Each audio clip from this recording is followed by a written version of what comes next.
Hi అండి, బాగున్నారా? ఎలా ఉన్నారు? ప్రసన్న గట్టోస్ కిచెన్కి స్వాగతం అండి. నేను ఒక స్నాక్ చేస్తున్నాను, అది మీకు చూపిస్తా. చాలా బాగుంటుంది, మీరు కూడా చేసుకుంటారు. కానీ అందుకనే మీరు చేసుకుంటారని నేను చూపిస్తున్నాను. చాలా టేస్టీగా ఉంటుందండి ఈ స్నాక్. ఎనీ టైంలో కూడా మనం చేసుకోవచ్చు. బ్రేక్ఫాస్ట్గా కూడా మనం తినొచ్చు. రైస్కి సైడ్ డిష్ లాగా కూడా మనం వాడుకోవచ్చు. సైడ్ డిష్ అంటే నంచుకొని తినడానికి పాపడాల మాదిరిగా. ఇది స్నాక్ అనమాట. పాపడాలు రైస్కి అంచుకు పెట్టుకొని తింటాం కదా, అలా తినొచ్చు. తర్వాత టీ టైంలో అయినా తినొచ్చు. మీరు ఎప్పుడైనా చేసుకోవచ్చు అండి. చాలా బాగుంటుంది. ఎక్కువ ఆయిల్ పట్టదు దీనికి. నేను ఎలా చేయాలో చూపిస్తాను. క్యాబేజ్ అండి, ఒక కప్పటి క్యాబేజ్ తీసుకున్నాను. మంచిగా తరిగాను అనమాట సన్నగా. ముందు కడిగేసుకున్నాక ఇది సన్న కట్ చేసుకున్నాను. అది ఆరిపోయింది కూడా, తడి కూడా ఆరిపోయింది. ఇలా చేసుకుంటే మనకి కొంచెం తడి ఎక్కువ ఉండదు అనమాట. కొంచెం నీళ్లు మనకు కలుపుకోవడానికి పడతాయి. ఒక కప్పు తీసుకున్నాను, అంటే మీరు ఎంత తీసుకుంటారో. ఇది నేను కొంచెం ఎక్కువ క్వాంటిటీ తీసుకున్నాను క్యాబేజీ. దీంట్లో సగం నేను ఉల్లిపాయలండి. ఉల్లిపాయలు ఒకటి పెద్దది ఇలా చేసుకుని, కొంచెం రఫ్గానే చేసుకోండి, మరీ సన్నగా ఏం అవసరం లేదు.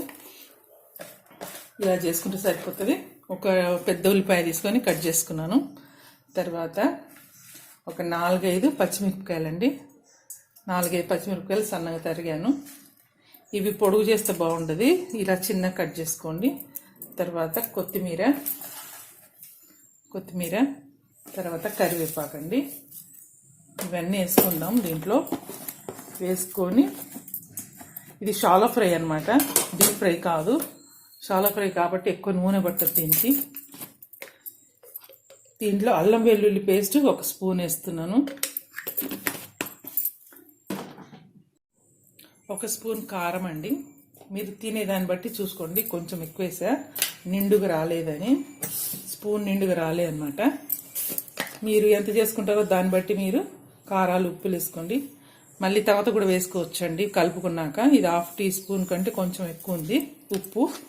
మనం కలిపిన తర్వాత చూద్దామండి. ముందే వేసుకుంటే మనకి ఎక్కువ అయిపోతుంది. అందుకని ఈ కారాలు, ఉప్పులు కొంచెం భయంగానే ఉంటుంది కదా. అంటే పర్ఫెక్ట్గా ఉన్న వాళ్ళు చేసుకోవచ్చు, కానీ కొత్తగా చేసుకునే వాళ్ళు ఒకేసారి వేసుకుంటే ఎక్కువ అయిపోతుందని మళ్ళీ కూడా వేసుకోవచ్చు. ఇలా కలుపుకొని చూసుకున్నాక కూడా, పిండి కలుపుకున్నాక కూడా అప్పుడు ఉప్పు, కారం టేస్ట్ ఎలా ఉందో చూసుకొని మనం మళ్ళీ వేసుకోవచ్చు. దీంట్లో ఇదంతా కలిసిందండి, ముక్కలకంతా పట్టింది. ఇప్పుడు దీంట్లో మనం శనగపిండి, బియ్యం పిండి వేద్దాము. శనగపిండి వేస్తున్నానండి. మీరు ఒక 1/2 కప్ అంత వేయండి.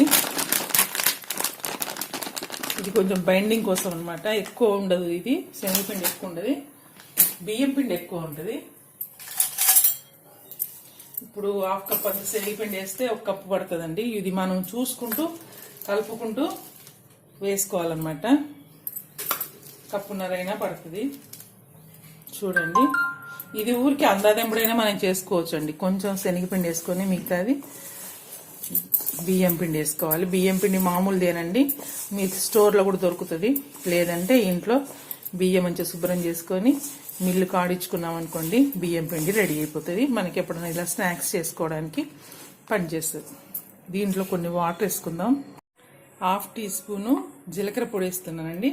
మీకు ఇష్టం ఉంటే జీలకర్ర అయినా కొంచెం ఇట్లా నలిసేసుకొని వేసుకోవచ్చు.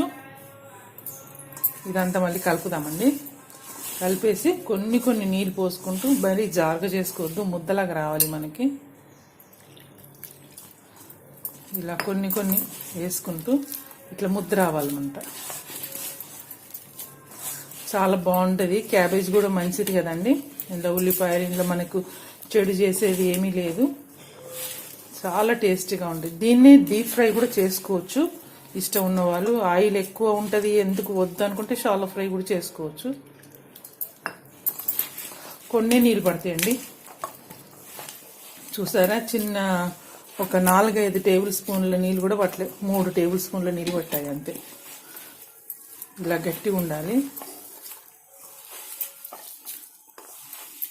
ఇప్పుడు చూసుకోండి మీరు, ఉప్పు, కారం అది తక్కువ ఎక్కువ ఉంటే ఏం చేయలేం. ఎక్కువ ఉంటే పిండి కలుపుకోవాలి అంతే.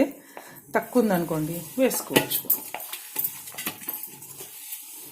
తక్కువ ఉంటేనే బాగుంటుందండి. ఎక్కువ ఉంటే మళ్ళీ పిండి ఎక్కువైపోయి తినేవాళ్ళు కూడా ఇంట్లో ఉండాలి కదా, అందుకే నేను అంటున్నాను, ముందే ఎక్కువ ఎక్కువ వేసుకోకండి కారాలు ఉప్పులు.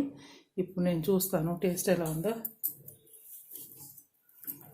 బాగుందండి, ఏమీ తక్కువ లేదు, ఉప్పు కారం అన్నీ బాగున్నాయి. ఇప్పుడు మనం దీన్ని ఇలా చిన్న చిన్నగా ఉండలా చేసుకొని చూడండి, బైండింగ్ వచ్చింది. మీకు ఒకవేళ బైండింగ్ సరిగా రాలేదు, ఈ క్యాబేజీను ఉల్లిపాయలు అవి ఎక్కువ అనిపిస్తే బైండింగ్ రాదు, అప్పుడు కొంచెం పిండి వేసుకోండి. ఇలా చేసుకోండి, ఇది చేసుకోవాలన్నమాట. అన్నీ ఇలా చేసుకుందామండి. నేను అట్లా బిల్లలుగా మరీ మందంగా వద్దండి, పలసగా చేసుకోవాలి. ఎందుకంటే మనం షాలో ఫ్రై చేస్తున్నాం కాబట్టి మందంగా చేస్తే లోపలికంట కాలదనమాట, ఫ్రై అవ్వదు. ఇట్లా పలసగా ఉండాలి. పలసగా ఉంటే మనకు ఈ కూరగాయలు కూడా మనకి బాగా, నేను ఒక ప్లేట్లో పెడతాను. ఇవన్నీ చేసుకొని ఇట్లా చేయాలండి. చాలా ఈజీగా అయిపోతుంది, మనకు శ్రమ కూడా ఏముండదు. క్యాబేజ్ కట్ చేసుకోవడం, కూరగాయలు కట్ చేసుకోవడమే, అంతే. ఇలా చేసుకోండి. నేను అన్నీ ఇలా రెడీ చేస్తాను. చూడండి, పేనం పెట్టాను, నేను వేడెక్కింది, స్టవ్ మీద పెట్టాను. ఇందులో ఇలా చేసుకున్నానండి అన్నీ, ఇలా బిల్లల్లాగా. మీరు కూడా చేసుకోండి ఇలానే. ఇప్పుడు దీంట్లో మనం కొంచెం ఆయిల్ వేద్దాం.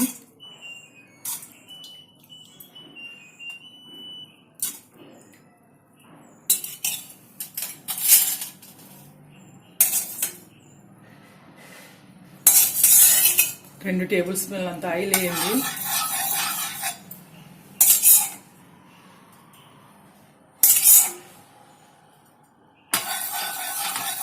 ఇది షాలో ఫ్రై కాబట్టి మార్నింగ్ మనం తింటే ఎంత ఆయాసం అదేముండదండి, ఎక్కువ ఆయిల్ పట్టదు కదా.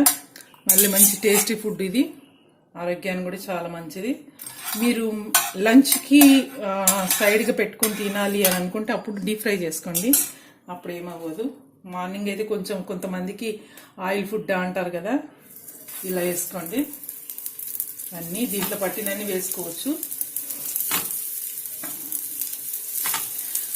స్టవ్ మీడియంగానే పెట్టుకోండి, ఎందుకంటే మనం ఆ పిండి అదంతా లోపలికంటే కుక్ అవ్వాలి కదా, అందుకని మీడియంగానే పెట్టుకోండి. మరీ పెద్దగా పెట్టవద్దు. మంచిగా రోస్ట్ అవ్వాలండి ఇది, మంచిగా రోస్ట్గా అవుతే, గోల్డెన్ బ్రౌన్ అవుతే అప్పుడు మీకు మంచి టేస్ట్ వస్తుంది. పైన క్రిస్పీగా ఉంటుంది, లోపల కొంచెం సాఫ్ట్గా ఉంటుంది. తర్వాత మనం ఈ పచ్చిమిరపకాయలు, ఉల్లిపాయలు అవన్నీ వేసాం కదా, అవన్నీ కూడా మంచిగా కుక్ అవుతాయి. క్యాబేజ్ కూడా వేసాం కాబట్టి కుక్ అవుతుంది మంచిగా. చాలా బాగుంటాయండి, టేస్టీగా ఉంటాయి. పిల్లలు క్యాబేజ్ తినరు కదండి ఒక్కొక్కసారి, అప్పుడు ఇలా చేసి పెట్టామనుకో, స్నాక్ అంటే ఎవరికైనా ఇష్టం ఉంటుంది. కొంచెం ఆయిల్ వేసుకోండి. నేను మీడియంగా పెట్టాను స్టవ్, ఇంకా పడతాయండి, నేను చేస్తాను. ఇంకా మనం ఇలా చేసుకుంటూ కూడా అందులో వేసేసుకోవచ్చు. మధ్య మధ్యలో వాటిని టర్న్ చేసుకుంటే రెండు పక్కల మనకి మంచి గోల్డెన్ బ్రౌన్ రావాలి, వస్తే సూపర్గా ఉంటాయి అన్నమాట. బాగా మందం అస్సలు వద్దండి, మామూలుగా చేసుకోండి. పిండి చేతికి కొంచెం అంటుకుంటే కొంచెం తడి పెట్టుకోండి, ఎక్కువ కాదు. లేకపోతే ఆయిల్ అన్నా పెట్టుకోండి, లేదంటే స్పూన్ తోటి గీకేసినా కానీ చెయ్యి శుభ్రం అవుతుంది కదా, అప్పుడు కూడా మళ్ళీ మనం చేసుకోవచ్చు. ఇలా అన్నీ మనం మంచిగా చేసుకొని ఫ్రై చేసుకోవాలండి. చాలా టేస్టీ అయిన ఫుడ్ ఇది. మళ్ళీ ఇంకొకటి, ఎక్కువ పని కూడా లేదండి, ఎక్కువ పని లేదు, తొందరగా అయిపోతుంది. ఒక హాఫ్ అన్ అవర్ కూడా పట్టదండి. మనం కూరగాయలు అవి కట్ చేసుకుంటే హాఫ్ అన్ అవర్ కూడా పట్టదు. మధ్య మధ్యలో కొంచెం ఆయిల్ వేస్తూ ఉండండి, ఆయిల్ తోటి కూడా టేస్ట్ ఉంటుంది. కానీ మనం డీప్ ఫ్రై కాదు కదా, మినిమం ఆయిల్ కొంచెం వేసుకోవాలి, వేసుకుంటే వాటికి మంచి రుచి వస్తుంది. మధ్య మధ్యలో ఒక్కొక్క స్పూన్ అంతా వేసేయండి. ఇలా కొంచెం వేగిన ఇలా పక్కకు అనుకుంటే మళ్ళీ మనం సెంటర్లో కొత్తగా చేసినవి పెట్టుకోవచ్చు. ఇందులో మీరు ఇంకా ఏమైనా కూరగాయలు కూడా వేసుకోవచ్చు. ఏమంటారు, సోరకాయ కూడా తురిమేసి వేసుకోవచ్చు అండి. అది వాటర్ అంతా పిండేసుకోవాలి, పిండేసుకొని వేయాలి, లేకపోతే బాగా జోరు అవుతుంది, పిండి ఎక్కువ పడుతుంది అన్నమాట. పిండి ఎక్కువ పట్టినా కానీ మనకు కుక్ అవ్వడం కష్టమవుతుంది, ఎందుకంటే మన షాలో ఫ్రై కాబట్టి పిండి కూడా ఎక్కువ ఉండద్దు, మినిమం దానికి బైండింగ్ అయ్యేంతనే ఉండాలి. పిండి ఎక్కువ వేసినా కానీ గట్టితనం వస్తుంది.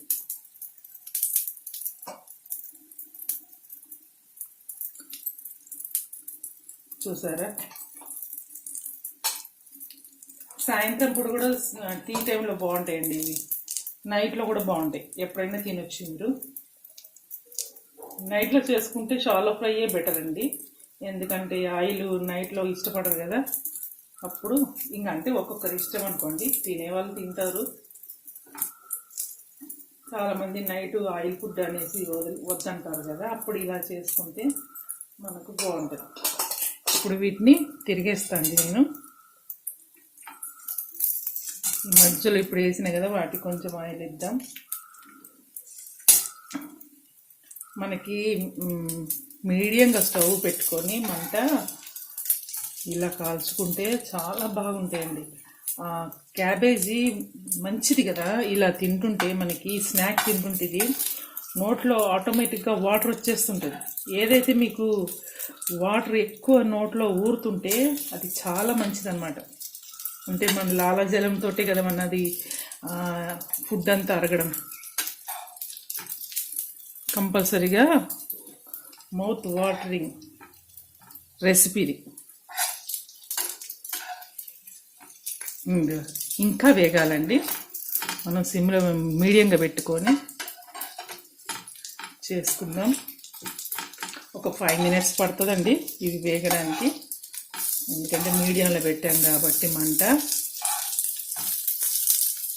ఇలానే కొంచెం టర్న్ చేసుకుంటూ మంచిగా రోస్ట్ చేయాలి.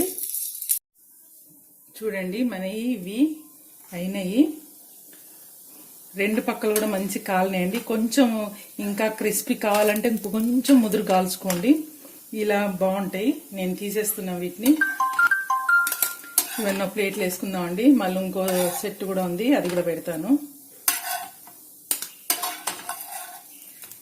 ఇది నెమ్మదిగా కాలుతాయండి, తొందర ఏం లేదు మనకి, నెమ్మదిగానే చేసుకుందాం. మీరు ఒకసారి చేసుకొని చూడండి, పిల్లలకి అందరికీ చాలా బాగా నచ్చుతాయి.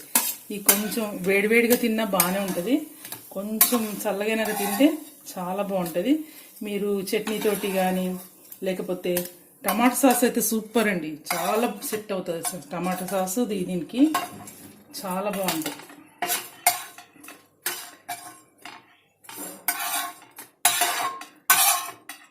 ఇలా తీసేసుకొని మళ్ళీ ఇంకోసారి వేసుకుందాము. ఆయిల్ వేసాను నేను, ఇంకా కొన్ని ఉన్నాయి, ఇవి కూడా వేసేసుకుందాం.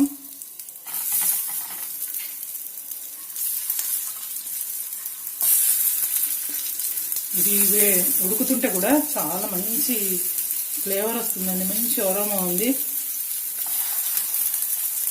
ఇప్పుడు వీటిని కూడా మనం సేమ్ వాటిలాగే గోల్డెన్ బ్రౌన్ వచ్చేంత వరకు వేపుకుందాం. కొంచెం కాలిన తర్వాత అవి కదులుతాయండి.